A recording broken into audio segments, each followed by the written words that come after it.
এই আরে পেঁয়াজ গিলা আগে কেটে দিলু, আগে আলুলা ভাজিবা হবে তেলত। তুই কোন আন দিস দেন পেঁয়াজ গা দিয়ে দিল, তাহলে আলুলা কোনটা ভাজিবে যাই? আরে আলুটো কেনে ভাজি দিন না, আলুটো একদম মাংসের সঙ্গে দিন তো। আরে আলুটা ভাজি দিলে বেশি টেস্ট হলো। হ্যাঁ, আরে ডাইরেক্ট আলু খান দিলে মাংসটা বেশি টেস্ট হবে।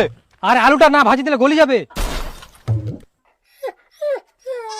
আরে এত বড় আলু সিদ্ধ তো না রে, ভাতের সঙ্গে সিদ্ধ করে এনে দিবা হলায়।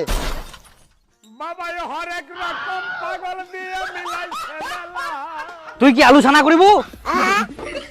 মুই রান্না করিম, সিদ্ধ হবে ভাজা হবে না কি হবে সেটা মুই জানো। এটা তোর বাড়ি না যে তোর ইচ্ছা মতো রান্না করিবু। মুই তোর বেহা করা বউ নাই যে তুই যা কবু তাই মুই রান্না করি, তোর ইচ্ছা মতো মোক কিনা রান্না করবো হবে। ওরা বাড়ির যাই নেতাগিরি করিস। আরে তোমরা কি পিকনিক খাবা আইছেন না গন্ডগোল করবা আইছেন? আরে সবাই মাতব্বরি করলে তো গন্ডগোল ঝগড়া হবেই। সবাই টাকা দিচ্ছে তো সবাই তো মাতব্বরি করবেই।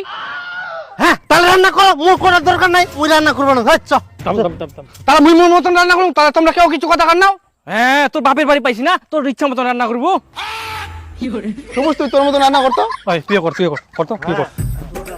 হ্যাঁ, তোমার ইচ্ছা মতো করো। মুই পালাম, এমনিতে মুই লেগ পিস পাওনে, মুই পয়সা দিতে মুই চলে যাও। যা, তোমার সঙ্গে পিকনিক খাও না। দে পয়সা দে, থাকবো না মুই। হ্যাঁ দিদেও কিন্তু ও টাকালা দিদেও, উকুন থাকি ওই ঝামেলা করে। আরে টাকালা তো খরচা করে ফেলেছি, কোথা থেকে দিব? হ্যাঁ দীপু, আয় আয়, কেন ওরকম করিস রে তুই? কেনে একসঙ্গে আসি, একসঙ্গে খামো। তবে কাই কাই কাই কাই কাই কাই কাই